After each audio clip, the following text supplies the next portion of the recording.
Selamat berjumpa para seminaris, setelah lama kita tidak bertemu. Kita ketahui yang pertama adalah sudah kita terima pengumuman dari rektor mengenai kemungkinan kita untuk kembali dan bertemu. Ini merupakan kabar baik. Supaya apa? Supaya ritme belajar kita semakin menjadi normal. Ya. Itu yang pertama. Yang kedua, kenapa saya banyak memberikan tugas dan sebagainya, itu karena kita punya keterbatasan untuk belajar bahasa Latin. Bahasa Latin adalah belajar dengan interaktif, ya, namanya bahasa itu dengan interaktif. Maka kalau kita belajar bahasa Inggris misalnya dengan mengambil modul-modul yang ada di YouTube, akan jauh lebih lambat kalau kita bertemu langsung dengan guru. Sama seperti saya, dalam bahasa Latin, saya harapkan nanti setelah kita bisa bertemu, walaupun kata Romo Rektor tidak bisa langsung bertemu setelah Anda pulang, tetapi kita mempersiapkan kita harus bisa bertemu. Entah bagaimana caranya, supaya apa? Supaya latihan-latihan itu lebih cepat. Misalnya saya bisa meminta Anda satu persatu maju ke papan tulis untuk menjelaskan kepada seluruh kelas, menyampaikan argumentasi mengenai tugas-tugas dan sebagainya langsung. Pertama itu juga untuk mental, yang kedua juga untuk menyampaikan, cara menyampaikan public speaking ada, dan juga kalau mengalami kesalahan lebih tertanam dalam otak daripada kalau kita hanya belajar jarak jauh tanpa bertemu langsung. Itu yang saya alami, ya. Saya alami, maka perlambatan karena COVID ini cukup signifikan. Kita doakan supaya kita bisa bertemu langsung setelah ini, walaupun banyak sekali nanti akan terpotong oleh banyaknya tugas, ya. Itu yang pertama. Lalu yang kedua, saya kurang lebih akan memberesi dulu beberapa yang saya katakan di awal. Pertama, Anda tidak akan pernah mungkin bisa masuk dalam penerjemahan bahasa Latin kalau bahasa Indonesiamu tidak bagus. Masih banyak sekali orang yang bermasalah dengan bagaimana menulis yang baik dan bagaimana menulis yang logis. Logis dalam arti secara gramatikal logis. Kalimat logis dan bagus, ya, tanpa melihat mengenai deskripsinya, ya, itu adalah kalimat yang memuat unsur minimal 2, yaitu subjek dan predikat. Nanti dalam bahasa Indonesia kita sering menemukan banyak kalimat yang panjang, subjek, predikat, objek. Objek pun kadang-kadang berbentuk klausa. Klausanya terdiri dari subjek dan predikat. Setelah itu nanti ada keterangan, berbagai macam keterangan. Kita semua sudah belajar, Anda sudah melihat dan membuat tulisan mengenai kalimat efektif dan sebagainya. Ya, itu akan sangat berguna. Anda nanti kemungkinan besar tidak terlalu banyak kesulitan untuk menerjemahkan dari Latin ke Indonesia, karena biasanya ini dengan aji pengawuran.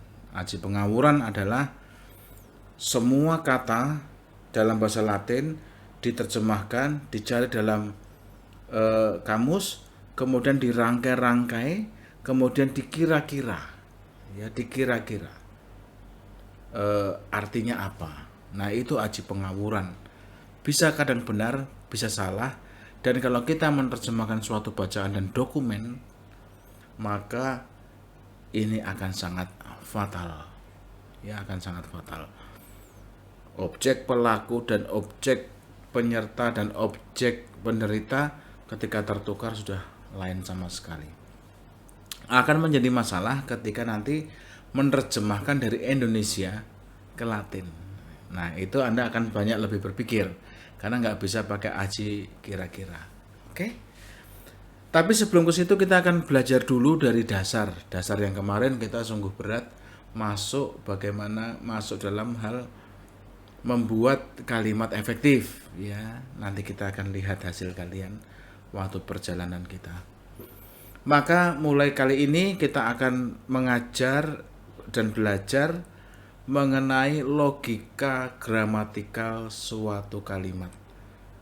Jadi kita akan melihat mencari subjek predikat objek keterangan dalam bahasa Indonesia. Dan kalau Anda sudah tidak ada masalah di situ, maka kalian semua bisa memulai bahasa Latin, khususnya penerjemahan. Ya, begitu. Kita akan mulai dengan banyak latihan. Latihannya nanti bagaimana dikerjakan dan bagaimana nanti dipresentasikan. Sekarang catat dulu soal-soal yang akan saya sampaikan di bawah ini. Catat dalam buku khusus latihan, ya. Dulu kan ada buku khusus gramatika, ya kan? Sekarang tulis di buku latihan. Karena dari situ nanti akan ada bahan-bahan yang menjadi bahan uji di akhir. Baik, sekarang salin dulu kalimat-kalimat ini sebagai yang akan kita kerjakan, ya.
Itulah soal-soalnya.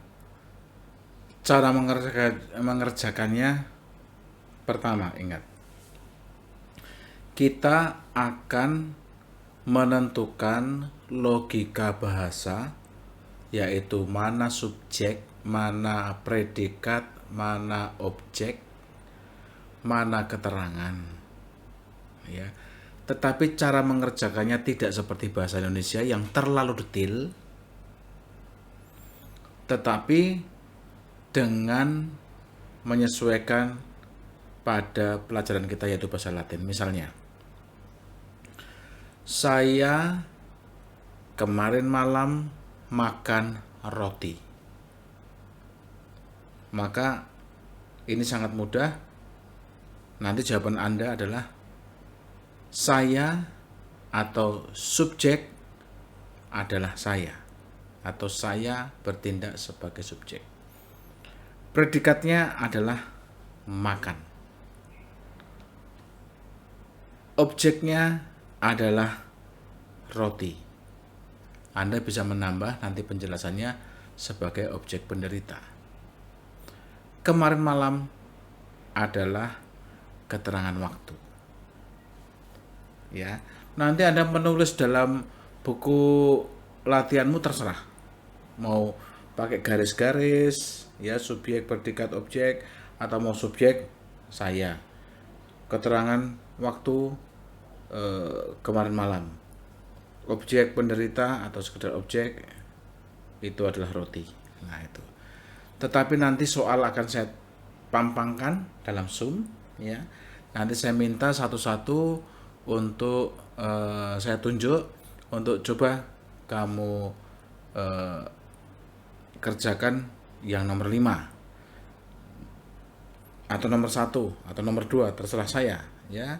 Dan siapa yang akan saya tunjuk terserah. Nanti kalian menjelaskan tanpa memperlihatkan tulisan tidak apa-apa, tapi dalam buku catatanmu kamu mempersiapkannya. Dijelaskan kepada seluruhnya, ya. Dan kemudian nanti akan saya nilai. Demikian kita belajar bersama. Kalau yang satu tidak bisa, nanti akan saya lempar ke yang lain. Demikian, maka semua harus mempersiapkan diri. Misalnya yang pertama tidak benar 100%. Lalu langsung saya lempar ke siapa yang akan saya tunjuk. Nah, kalau yang kedua itu bisa tanda kutip mengambil alih dan berhasil, maka dia yang akan mendapat nilainya.